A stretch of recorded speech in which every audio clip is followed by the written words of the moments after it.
I just clarify something you said, Mr. Davies, there? Obviously, you're concerned that if we go to a WTO scenario, then the impact of tariffs on lamb exports is going to be quite damaging. It will increase the price of lamb on the continent and therefore make our lamb less competitive and reduce wages and incomes for farmers. That's correct, isn't it? That's correct, yeah. And that's because we export around £288 million worth of lamb to the EU, and we only import around 25 million tonnes, 25 million pounds worth, according to this. I mean, we export a lot more lamb than we import. Yeah, that's correct. But with beef, it's the other way round. We export around 22.9 million pounds worth of beef, and we import 142.9 million pounds worth, most of which comes, I think, from ERA. So why do we face the same problem with beef as we do with lamb? I guess with beef, the danger is that we are subject to imports from the Mercosur countries under WTO rules. You know, there is a ruling around that you can't stop imports from those countries if we were to enter. But those would be subject to a tariff. Yes, but their costs of production, because their systems of production are so completely different, picking up on... But they can already export to the EU, can't they? No, there's a very small tonnage that's allowed from Mercosur countries. Tax-free, but surely they can already export to the EU if they want to, with tariffs. Mercosur? Yes. With tariff. So they'd be in exactly the same position post-Brexit. Only if we decided to impose a tariff on them under the WTO rules. But if you, as we put it, crash out without a deal, then we would impose WTO tariffs just as they'd be imposed on us. Under WTO rules, those tariffs are fairly low. Yes, but those are the same tariffs that the EU currently impose on Mercosur countries. Okay, if you consider the strip loin price at the present time from Uruguay, it's 50% below the EU value. But the point I'm making is that at present, any beef that is imported from a Mercosur country pays a tariff if it comes into the EU, as you put it, rather a high tariff, a WTO tariff. And therefore, if Britain decides to opt for a WTO-style tariff, then we would impose exactly the same tariff as we do at the moment. Well, I note with interest where Dr. Fox is travelling at the present time, and I note the desire to have a free trade deal with many countries in the world, and that is a concern. Well, I absolutely agree, but we would have the right to impose exactly the same tariff on Mercosur imports as is imposed from the EU at the moment. We would have that right, wouldn't we? You see, what I'm getting at here is this. I totally understand why lamb farmers are concerned that there will be a tariff on lamb that is exported, and that therefore it will become uneconomic. I completely get that, and I completely agree from a personal standpoint. But I don't understand how you can be making the same argument about beef, because we're importing far more beef than we're exporting. And I've been looking at the Irish newspapers, and the narrative there is that they're extremely concerned about the impact on their farms. But surely it would actually be a bonus for British beef farmers, because there'll be less beef coming in from abroad, and that beef which comes in is going to be more expensive. Yeah, we look with interest on the agreement, paragraph 49 and 50 that was agreed by the Prime Minister last week, and obviously we note that there will be no hard boundary between the island of Ireland and the UK. So I think the likelihood of tariffs being imposed on the major import, which is coming into the UK market at the moment, is from air, is unlikely. So, you know, I think the game is moving on, possibly, Chairman. Okay, I mean, we all know each other and get on very well. I'll come to the FUW in a minute. But the point I'm making to you is that there's a slight inconsistency here. I mean, what about pork, for example? That's coming in mainly from Denmark, isn't it? Yeah. And we're importing far more pork than we export, 560 million pounds worth to 135. So surely there'd be a huge benefit to pork farms. I think the point I'm making is that you've concentrated on the potential impact of lamb farmers of a WTO scenario, but you haven't said anything about the potential benefit that this will surely bring to beef, dairy and pig farmers, and it can't be bad news for everyone. It's either going to be, there are challenges there, but it's going to be, what's bad news for some farmers is actually going to be good news for others. Okay, the pig sector, you're absolutely right. There is an opportunity there, but the pig sector in Wales is very much smaller than the red meat sector. So that's the reason that... My figures are UK ones, but yes. But beef... There's got to be an opportunity. They could, if the government decided to impose tariffs, similar tariffs, yes, it would be, you know, and Ireland are particularly worried about this. We had Joe Healy, the IFA president, to speak at our conference just a few weeks ago, and they are particularly worried about this. And then finally to the NFU, but it was your report, the Wageningen report, which I've got a copy of here.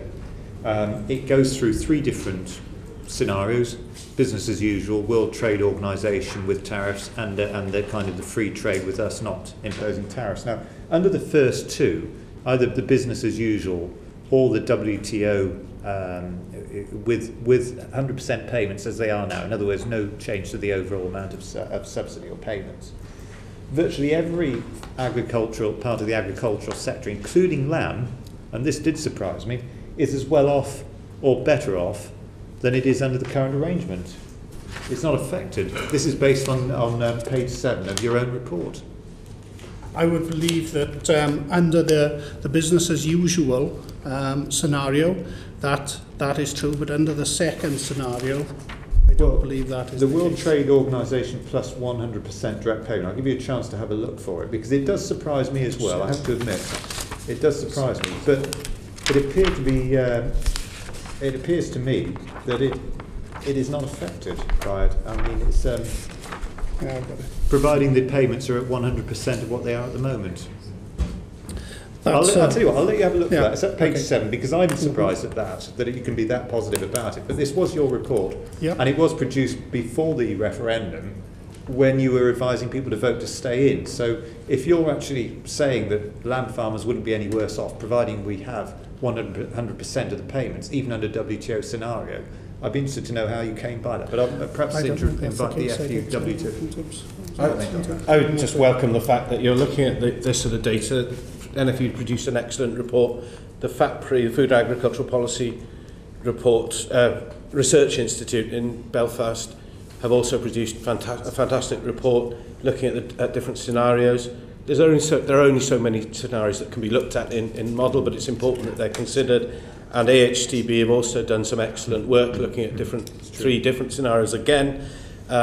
We hope to see the results of some Wales-specific modelling, also supported by HDB, that should come out in probably February. Again, it's so important that we look at all this data. The one thing that what about my general point, though, which is that if we're importing more food than we export, then overall, if we go to a WTO scenario with tariffs, there has to be an opportunity to do exactly what I think you've all called for, which is to promote higher value British food. Absolutely. If there is an opportunity there, we absolutely need to take it. Is there not? And I think one of the problems that we do have potentially, and I'm not saying you're wrong with regard to any particular commodity, but one of the problems that we do have is that we're not talking about widgets that either go here or go there, or we're importing or exporting. We're talking about products which are split up and different parts of them are sent to different places. So sometimes the cost of processing can be paid for by the export of a commodity that we don't really use here, but they do use in Europe, or potentially they use in one of the countries that Europe has a trade deal with, so we export it to there. So we have to recognise the dangers, or possible dangers, of breaking up complex supply chains. This is another report. Now, Dairy UK aren't here at the moment, but for many years I've listened to Dairy UK and the NFU and the FUW all talking about the low price of milk, which is a fair comment, and I've heard it from dairy farmers as well. And many people have said that milk should be at a higher price. We should be willing to pay a premium for milk. Okay, but my point is that this is a point that's been made many times by the unions, and yet here is Dairy UK saying a rise in domestic prices for milk would be destructive of domestic demand and result in increased consumption of dairy substitutes under Brexit and trade. And it seems to me that Dairy UK are actually trying to find anything they possibly can that's wrong with Brexit, even though the NFU and the FUW have all called for exactly what they're complaining about as a possible problem: a rise in the price of milk. I'm not here to defend Dairy UK. There is. But you have called for for an increase in milk prices, and you said so earlier on, because I threw that question in. You would like to see food increase in price, providing it goes to the farmers and it results in better environmental and animal welfare standards? You said yes. And yet here Dairy UK is saying, no, that's a bad idea. I think you have to also bear in mind there is a difference between calling for an increase in price received by farmers and an increase in food prices per se.